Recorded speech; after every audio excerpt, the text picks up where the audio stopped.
नमस्कार। खबरों के इस बुलेटिन में तुहाडा स्वागत है। मैं हाँ जसप्रीत सिंह। पहला पेश ने चोणवीं खबरां।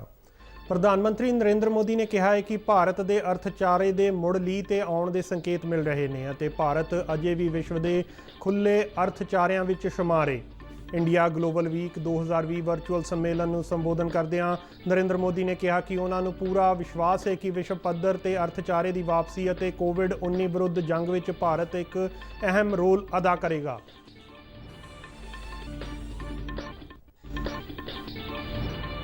विदेश मंत्रालय ने कहा है कि पूर्वी लद्दाख की गलवान घाटी में असल कंट्रोल रेखा ते शांति बनाई रखने लई भारत ते चीन विचाले गलबात का दौर जारी रहेगा।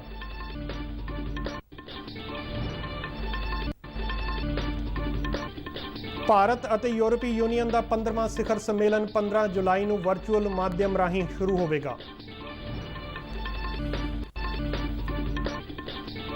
केंद्रीय सेहत मंत्रालय अनुसार भारत में कोविड-19 की कम्यूनिटी ट्रांसमिशन नहीं।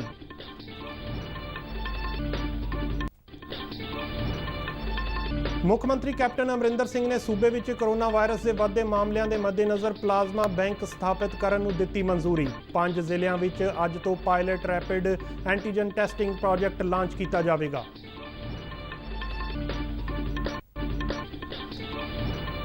लॉकडाउन कारण भारत और पाकिस्तान में एक दूजे मुल्कों के फसे नागरिकों की वापसी जारी। भारत में फसे 82 नागरिकों को अटारी वाघा सरहद राही वापस भेजा गया। पाकिस्तान में फसे 114 भारतीय वतन परते।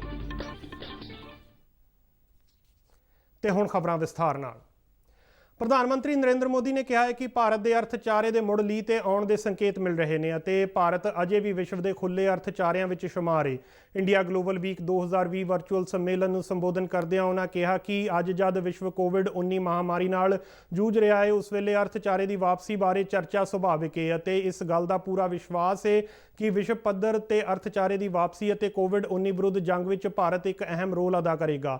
नरेंद्र मोदी ने कहा कि भारतीयों विच असंभव नूं हासिल करन दा जज्बा है। उन्होंने कहा कि भारत विश्व कंपनियों नूं इस देश विच आके पूंजीकारी का सद्दा दे रहा है। प्रधानमंत्री ने कहा कि आत्मनिर्भर भारत का अर्थ अपने आप विच रहना जां विश्व लई दरवाजे बंद करना नहीं है। उन्होंने कहा कि जो मौके इस वेले भारत दे रहा है वो बहुत ही घट मुल्क पेश करनगे। नरेंद्र मोदी ने कहा कि खेती सैक्टर विच भारत वालों लिआंदे गए सुधारां सदका विदेशी कंपनियों नूं स्टोरेज अते लॉजिस्टिक्स दे खेतर विच पूंजीकारी दे बहुत आकर्षक मौके मुहैया होणगे। We are laying a red carpet for all global companies to come and establish their presence in India. Very few countries will offer the kind of opportunities that India does today. There are many possibilities and opportunities in various sunrise sectors in India. Our reforms in agriculture provide a very active investment opportunity to invest in storage and logistics.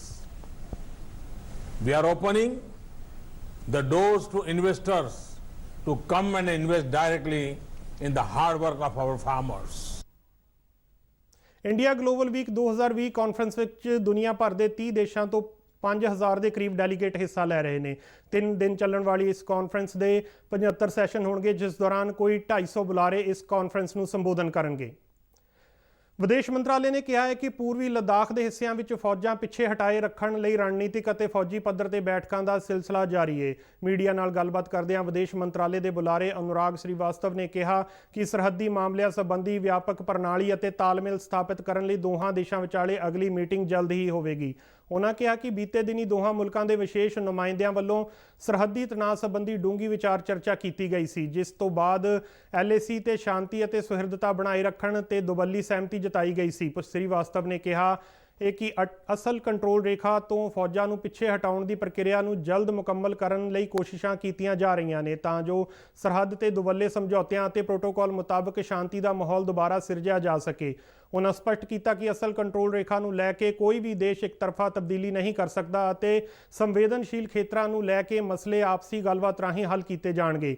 विदेश मंत्रालय के बुलारे ने गलवान घाटी के संवेदनशील टिकाणियां तो दोहां देशों वालों फौजां पिछे हटाए जाण संबंधी ਕੁਝ ਅਫਵਾਹਾਂ ਦਾ ਵੀ ਖੰਡਨ ਕੀਤਾ। ਸ੍ਰੀਵਾਸਤਵ ਨੇ ਕਿਹਾ ਕਿ ਇਸ ਸਭ ਦੇ ਦੌਰਾਨ ਭਾਰਤ ਪ੍ਰਭੂਸੱਤਾ ਅਤੇ ਸਰਹੱਦੀ ਰੱਖਿਆ ਨਾਲ ਕਿਸੇ ਵੀ ਪ੍ਰਕਾਰ ਦਾ ਸਮਝੌਤਾ ਨਹੀਂ ਕਰੇਗਾ।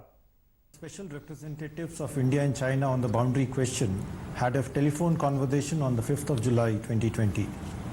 As we have noted in our press release issued on 6th of July, the two SRs had a frank and in-depth exchange of views on the recent developments in the western sector of the India-China border areas.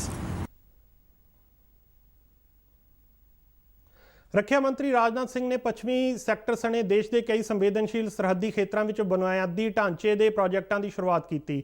Rajnath Singh ਵੱਲੋਂ ਜੰਮੂ ਅਤੇ ਕਸ਼ਮੀਰ ਦੇ ਸਰਹੱਦੀ ਖੇਤਰਾਂ ਵਿੱਚ video conference ਰਾਹੀਂ 6 ਪੁਲਾਂ ਦਾ ਉਦਘਾਟਨ ਕੀਤਾ ਗਿਆ। ਰੱਖਿਆ ਮੰਤਰੀ ਨੇ ਭਾਰਤੀ ਫੌਜ ਦੇ ਮੁਖੀ MM ਨਰਵਣੇ, ਰੱਖਿਆ ਸਕੱਤਰ ਅਜੇ ਕੁਮਾਰ, ਸਰਹੱਦੀ ਸੜਕ ਸੰਗਠਨ BRO ਦੇ director general lieutenant general Harpal Singh ਅਤੇ ਹੋਰਨਾਂ ਦੀ ਮੌਜੂਦਗੀ ਵਿੱਚ ਇਹਨਾਂ ਪੁਲਾਂ ਨੂੰ ਰਾਸ਼ਟਰ ਨੂੰ ਸਮਰਪਿਤ ਕੀਤਾ।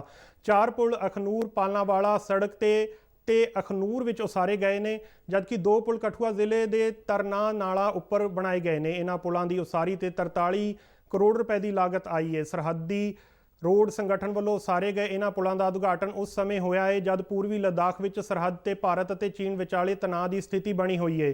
ਪੁਲਾਂ ਦੇ ਉਦਘਾਟਨ ਸਮੇਂ ਰੱਖਿਆ ਮੰਤਰੀ ਰਾਜਨਾਥ ਸਿੰਘ ਨੇ ਆਪਣੇ ਸੰਖੇਪ ਸੰਬੋਧਨ ਵਿੱਚ ਕਿਹਾ ਕਿ ਉਹਨਾਂ ਦੀ ਸਰਕਾਰ ਦੇਸ਼ ਦੀਆਂ ਸਰਹੱਦਾਂ ਤੇ ਮੂਲ ਢਾਂਚਾ ਵਧਾਉਣ ਲਈ ਵਚਨਬੱਧ ਹੈ ਅਤੇ ਇਸ ਵਾਸਤੇ ਜ਼ਰੂਰੀ ਵਸੀਲੇ ਉਪਲਬਧ ਕਰਵਾਏ ਜਾਣਗੇ।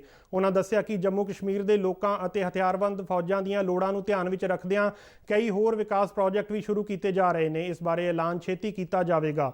ਉਹਨਾਂ ਦੱਸਿਆ ਕਿ ਇਸ ਸਮੇਂ ਜੰਮੂ ਖੇਤਰ ਵਿੱਚ 1000 किलोमीटर लंबियां सड़कों की उसारी चल रही है। जम्मू के रहने वाले मेरे बहनों भाइयों, आज बॉर्डर रोड ऑर्गेनाइजेशन द्वारा बनाए गए 6 पुलों के डिजिटल उद्घाटन के अवसर पर आप सबके बीच उपस्थित होकर मुझे बेहद खुशी हो रही है। मैं स्थानीय लोगों सहित समस्त देशवासियों को इसके लिए हार्दिक बधाई देता हूं और इन पुलों को भी आप सभी को मैं समर्पित करता हूं। ਰੱਖਿਆ ਮੰਤਰਾਲਾ ਦੇ ਇੱਕ ਬੁਲਾਰੇ ਨੇ ਕਿਹਾ ਕਿ ਇਹ ਪੁਲ ਜੰਮੂ ਕਸ਼ਮੀਰ ਦੇ ਲੋਕਾਂ ਨੂੰ ਸਮਰਪਿਤ ਕੀਤੇ ਗਏ ਨੇ ਅਤੇ ਇਸ ਨਾਲ ਇੱਕ ਵੱਡਾ ਸੁਨੇਹਾ ਜਾਂਦਾ ਹੈ ਕਿ ਗੁਆਂਢੀ ਦੁਸ਼ਮਣ ਮੁਲਕ ਦੀਆਂ ਹਰਕਤਾਂ ਦੇ ਬਾਵਜੂਦ ਭਾਰਤ ਸਰਹੱਦੀ ਖੇਤਰਾਂ ਵਿੱਚ ਮੂਲ ਢਾਂਚੇ ਦੇ ਵਿਕਾਸ ਨੂੰ ਜਾਰੀ ਰੱਖੇਗਾ। ਭਾਰਤ ਅਤੇ ਯੂਰਪੀ ਯੂਨੀਅਨ ਦਾ 15ਵਾਂ ਸਿਖਰ ਸੰਮੇਲਨ 15 ਜੁਲਾਈ ਨੂੰ ਵੀਡੀਓ ਕਾਨਫਰੰਸ ਰਾਹੀਂ ਸ਼ੁਰੂ ਹੋਵੇਗਾ। ਵਿਦੇਸ਼ ਮੰਤਰਾਲੇ ਵੱਲੋਂ ਦਿੱਤੀ ਗਈ ਜਾਣਕਾਰੀ ਮੁਤਾਬਕ ਪ੍ਰਧਾਨ ਮੰਤਰੀ ਨਰਿੰਦਰ ਮੋਦੀ ਇਸ ਸੰਮੇਲਨ ਦੌਰਾਨ ਯੂਰਪੀ ਕੌਂਸਲ ਦੇ ਮੁਖੀ ਚਾਰਲਸ ਮਿਸ਼ਲ ਅਤੇ ਯੂਰਪੀ ਕਮਿਸ਼ਨ ਦੇ ਪ੍ਰਮੁੱਖ ਰਸੂਲਾ ਵੋਨ ਦਰ ਲੀਅਨ ਨਾਲ ਕਈ ਖੇਤਰੀ ਅਤੇ ਆਲਮੀ ਮੁੱਦਿਆਂ ਤੇ ਚਰਚਾ ਕਰਨਗੇ। ਇਸ ਤੋਂ ਇਲਾਵਾ ਇਸ ਮੀਟਿੰਗ ਵਿੱਚ ਕੌਮਾਂਤਰੀ ਵਪਾਰ ਅਤੇ ਕਰੋਨਾ ਮਹਾਮਾਰੀ ਸੰਬੰਧੀ ਵੀ ਚਰਚਾ ਕੀਤੇ ਜਾਣ ਦੀ ਸੰਭਾਵਨਾ ਹੈ।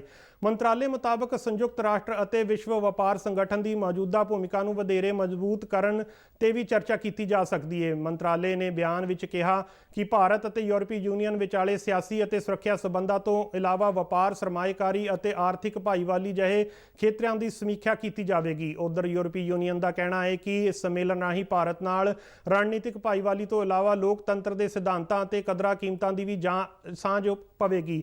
ਉਹਨਾਂ ਕਿਹਾ ਕਿ ਇਹ ਸੰਮੇਲਨ ਅਧਿਕਾਰਤ ਪੱਧਰ ਤੋਂ ਇਲਾਵਾ ਆਮ ਲੋਕਾਂ ਨੂੰ ਲਾਭ ਦੇ ਸਕਦਾ ਹੈ। ਯੂਰਪੀ ਯੂਨੀਅਨ ਦਾ ਕਹਿਣਾ ਹੈ ਕਿ ਇਸ ਸਿਖਰ ਸੰਮੇਲਨ ਦੌਰਾਨ ਭਾਰਤ ਨਾਲ ਰੱਖਿਆ, ਜਲਵਾਯੂ, ਵਾਤਾਵਰਣ, ਵਪਾਰ ਤੇ ਸਰਮਾਏਕਾਰੀ, ਡਿਜੀਟਲ ਅਰਥਚਾਰੇ ਅਤੇ ਸੰਚਾਰ ਸੰਬੰਧੀ ਮੁੱਦੇ ਸਾਂਝੇ ਕੀਤੇ ਜਾਣਗੇ। ਕੋਵਿਡ-19 ਮਹਾਮਾਰੀ ਦੀ ਮੌਜੂਦਾ ਸਥਿਤੀ ਅਤੇ ਪ੍ਰਬੰਧਨ ਨੂੰ ਲੈ ਕੇ ਕੇਂਦਰੀ ਸਿਹਤ ਮੰਤਰੀ ਡਾਕਟਰ ਹਰਸ਼ਵਰਧਨ ਦੀ ਅਗਵਾਈ ਹੇਠ ਮੰਤਰੀਆਂ ਦੇ ਸਮੂਹ ਦੀ ਕੱਲ੍ਹ ਨਵੀਂ ਦਿੱਲੀ ਵਿੱਚ ਉੱਚ ਪੱਧਰੀ ਮੀਟਿੰਗ ਹੋਈ। ਮੰਤਰੀਆਂ ਦੇ ਸਮੂਹ ਦੀ ਇਸ 18ਵੀਂ ਮੀਟਿੰਗ ਦੌਰਾਨ ਦੇਸ਼ ਵਿੱਚ ਕੋਰੋਨਾ ਵਾਇਰਸ ਦੀ ਮੌਜੂਦਾ ਸਥਿਤੀ ਤੋਂ ਇਲਾਵਾ ਮਹਾਮਾਰੀ ਨਾਲ ਜ਼ਿਆਦਾ ਪ੍ਰਭਾਵਿਤ ਇਲਾਕਿਆਂ ਵਿੱਚ ਪ੍ਰਬੰਧਨ ਨੀਤੀ ਸੰਬੰਧੀ ਵੀ ਵਿਚਾਰ ਚਰਚਾ ਕੀਤੀ ਗਈ। ਮੀਟਿੰਗ ਦੌਰਾਨ ਸਿਹਤ ਮੰਤਰੀ ਡਾਕਟਰ ਹਰਸ਼ਵਰਧਨ ਨੇ ਕਿਹਾ ਕਿ ਕੋਵਿਡ-19 ਦੇ ਪ੍ਰਬੰਧਨ ਨੂੰ ਲੈ ਕੇ ਸਖਤ ਕੰਟੇਨਮੈਂਟ ਨਿਯਮ ਲਾਗੂ ਕਰਨ ਤੇ ਧਿਆਨ ਕੇਂਦਰਿਤ ਕੀਤਾ ਜਾ ਰਿਹਾ ਹੈ। ਉਹਨਾਂ ਕਿਹਾ ਕਿ ਮਹਾਮਾਰੀ ਦੇ ਫੈਲਾਅ ਬਾਰੇ ਇਲਾਕਿਆਂ ਵਿੱਚ ਟੈਸਟਿੰਗ ਸਮਰੱਥਾ ਨੂੰ ਵੀ ਵਧਾਇਆ ਜਾ ਰਿਹਾ ਹੈ ਤੇ ਹੋਰ ਵਧਾਉਣ ਦੇ ਯਤਨ ਵੀ ਕੀਤੇ ਜਾ ਰਹੇ ਨੇ। ਉਹਨਾਂ ਕਿਹਾ ਕਿ ਇਸ ਸਭ ਦੇ ਬਾਵਜੂਦ ਕੇਸਾਂ ਦੇ ਅਨੁਪਾਤ ਵਿੱਚ ਮੌਤ ਦਰ ਵਿੱਚ ਕਮੀ ਆਈ ਹੈ ਅਤੇ ਸਿਹਤਯਾਬ ਹੋਣ ਦੀ ਦਰ ਵਿੱਚ ਕਾਫੀ ਸੁਧਾਰ ਹੋਇਆ ਹੈ। ਉਹਨਾਂ ਕਿਹਾ ਕਿ ਜੇਕਰ ਮਹਾਮਾਰੀ ਨਾਲ ਪ੍ਰਭਾਵਿਤ ਹੋਰਨਾਂ ਮੁਲਕਾਂ ਦੀ ਗੱਲ ਕਰੀਏ ਤਾਂ ਭਾਰਤ ਵਿੱਚ 10 ਲੱਖ ਦੀ ਜਨਸੰਖਿਆ ਪਿੱਛੇ ਕੇਵਲ 538 ਕੇਸਾਂ ਦੀ ਪੁਸ਼ਟੀ ਹੋਈ ਹੈ, ਜਦਕਿ ਆਲਮੀ ਪੱਧਰ ਤੇ ਇਹ ਔਸਤ 1453 ਹੈ।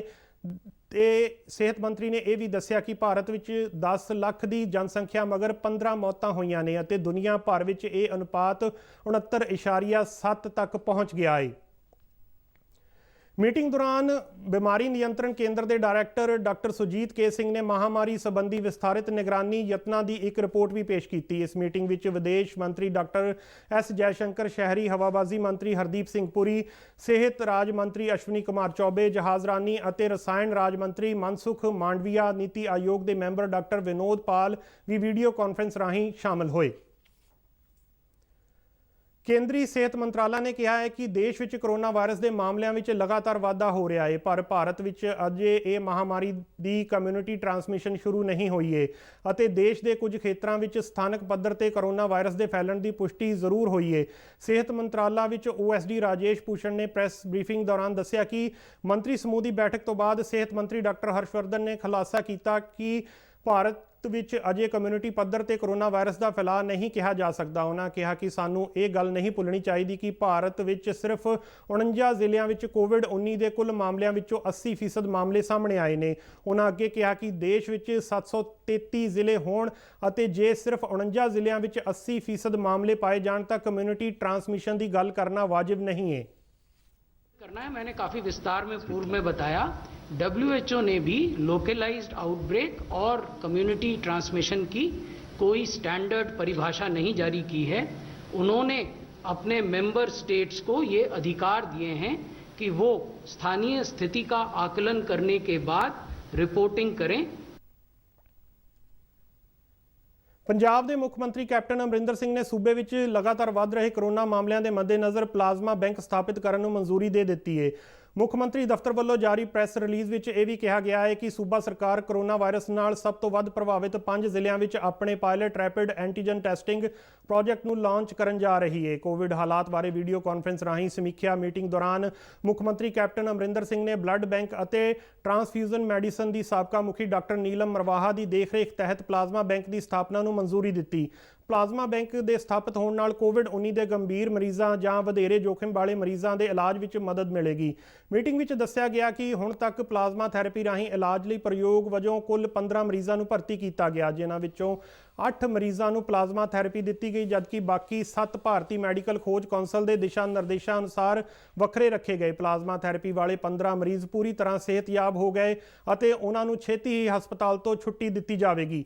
ਮੀਟਿੰਗ ਵਿੱਚ ਇਹ ਵੀ ਦੱਸਿਆ ਗਿਆ ਕਿ ਹੁਣ ਤੱਕ ਕੋਰੋਨਾ ਵਾਇਰਸ ਤੋਂ ਠੀਕ ਹੋਏ 300 ਮਰੀਜ਼ਾਂ ਵਿੱਚੋਂ 11 ਮਰੀਜ਼ਾਂ ਦੇ ਪਲਾਜ਼ਮਾ ਦਾਨ ਕੀਤਾ।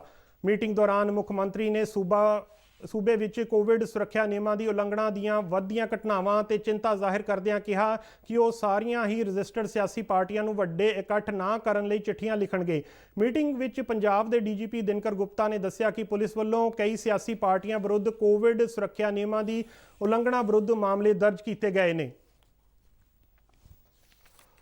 ਉੱਤਰ ਪ੍ਰਦੇਸ਼ ਦੇ ਕਾਨਪੁਰ ਵਿੱਚ 8 ਪੁਲਿਸ ਮੁਲਾਜ਼ਮਾਂ ਦੇ ਕਤਲ ਦਾ ਮੁੱਖ ਦੋਸ਼ੀ ਵਿਕਾਸ ਦੁਬੇ ਅੱਜ ਪੁਲਿਸ ਮੁਕਾਬਲੇ ਦੌਰਾਨ ਮਾਰਿਆ ਗਿਆ। ਪੁਲਿਸ ਵੱਲੋਂ ਦਿੱਤੀ ਗਈ ਜਾਣਕਾਰੀ ਮੁਤਾਬਕ ਵਿਕਾਸ ਨੂੰ ਉਜੈਨ ਤੋਂ ਕਾਨਪੁਰ ਟ੍ਰਾਂਜ਼ਿਟ ਰਿਮਾਂਡ ਤੇ ਲਿਆਂਦਾ ਜਾ ਰਿਹਾ ਸੀ ਅਤੇ ਇਸ ਦੌਰਾਨ ਕਾਨਪੁਰ ਨੇੜੇ ਪੁਲਿਸ ਦੀ ਗੱਡੀ ਹਾਦਸਾਗ੍ਰਸਤ ਹੋ ਗਈ। ਉਹਨਾਂ ਦੱਸਿਆ ਕਿ ਇਸ ਦੌਰਾਨ ਦੁਬੇ ਨੇ ਪੁਲਿਸ ਮੁਲਾਜ਼ਮ ਕੋਲੋਂ ਹਥਿਆਰ ਖੋਹ ਕੇ ਭੱਜਣ ਦੀ ਕੋਸ਼ਿਸ਼ ਕੀਤੀ ਅਤੇ ਪੁਲਿਸ ਵੱਲੋਂ ਕੀਤੀ ਗਈ ਫਾਇਰਿੰਗ ਵਿੱਚ ਉਹ ਜ਼ਖਮੀ ਹੋ ਗਿਆ।